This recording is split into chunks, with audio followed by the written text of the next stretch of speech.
The caller sounded real, the threat sounded real, the address sounded real, and the network dashboard looked nice and green, which of course means everything must be fine, right? Sure. And the check engine light is probably just being dramatic today.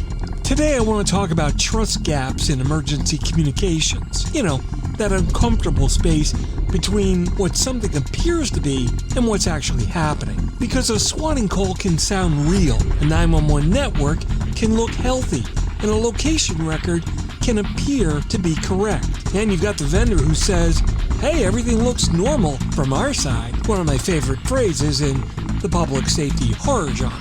And that's coming up next on TiPS Today in Public Safety. Welcome to TiPS Today in Public Safety, your go-to podcast for today's breaking stories and public safety news. Here's your host, Fletch, with today's tips. Welcome to TiPS Today in Public Safety.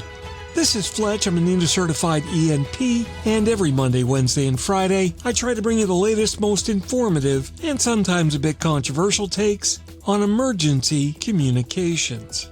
Today we're going to take a look at something that I'm calling the trust gap. And no, this is not a relationship counseling episode for 911 systems, although after some of the designs I've seen, they might be able to use one. The trust gap is actually the distance between what we think we know during an emergency and what we can actually prove. The caller sounds credible, but the call may be a swatting attempt. The network looks great, but calls may be rerouting somewhere else. And you're getting that location on the screen, but it's completely wrong. Data is arriving cleanly and formatted, but it may still be total garbage. And then in the middle of all that sits the ECC, trying to make good decisions while the clock is running and responders are moving. That's a little bit beyond just call handling. That's reality validation.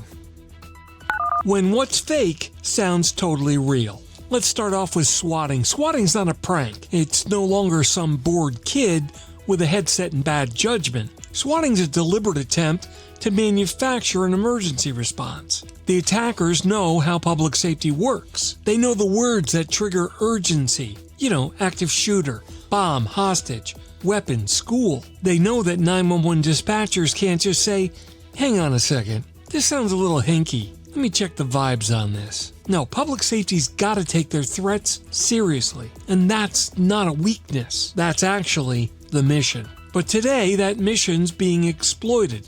The caller may sound calm. The story may sound specific. The address may be real. And the threat may feel immediate. And with AI voice tools getting better, the voice itself may no longer be the clue that we once thought it was. So the call taker is no longer just answering the phone.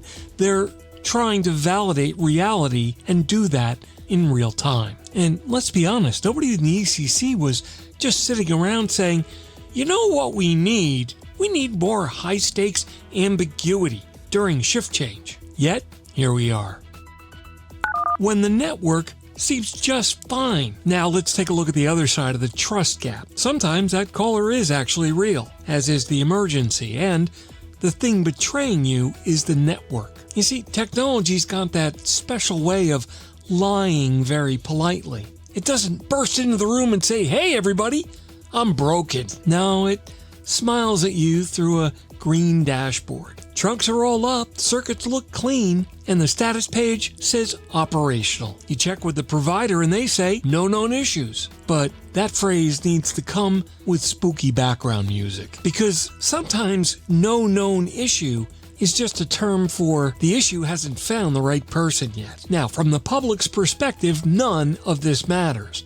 They don't care whether the problem is in a carrier network, an EZNet, the NGCS, a firewall, a session border controller.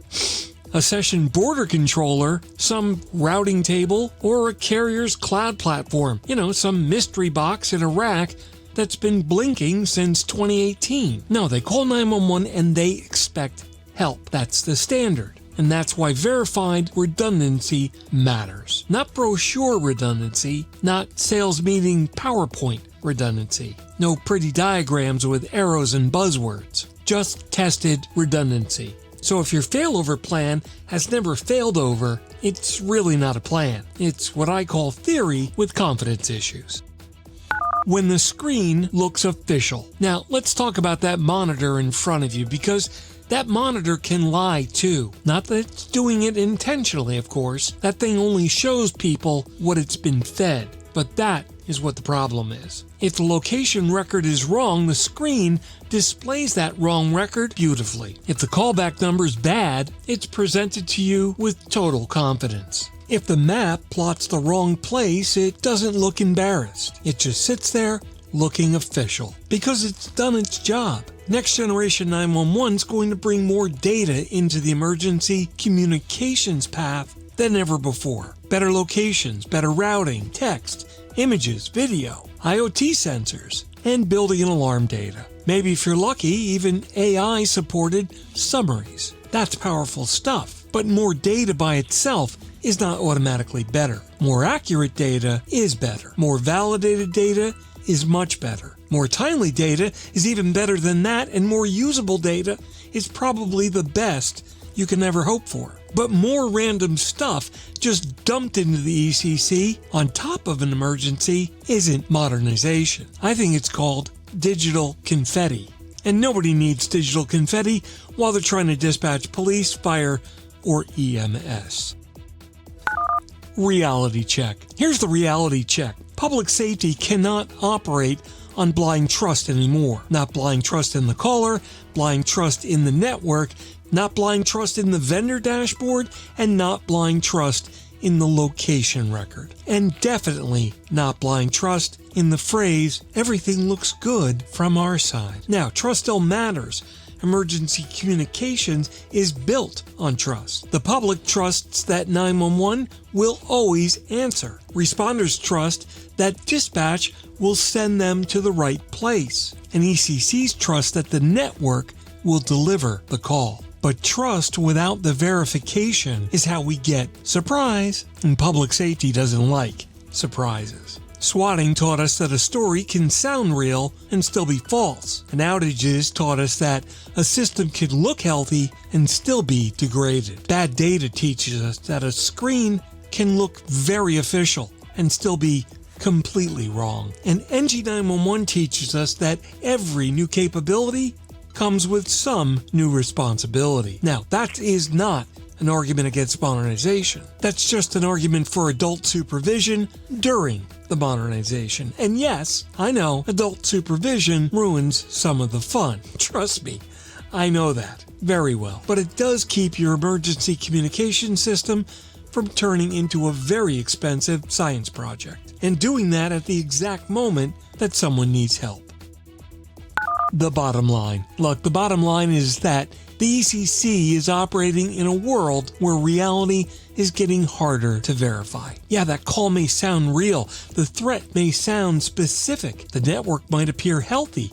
The location may look 100% correct. And that data may arrive clean, formatted, and wrapped in a nice standards compliant bow. Yet every one of those things can still be wrong. And that is the trust gap. Our job's not to abandon trust. Public safety can't function without trust. Our job is to support trust with verification. Verify the caller, verify the network path, verify the failover, verify the data, verify the vendor claim, and verify the operational procedure. And make sure you verify that before the emergency, because testing after the failure isn't testing anymore. It's just evidence collection. So when someone says, but it sounded real, your answer should be, yeah, that's why we verify. And when someone says, hey, the network seemed just fine, your answer should be, yep, and that's why we test. Because in public safety, trust is important.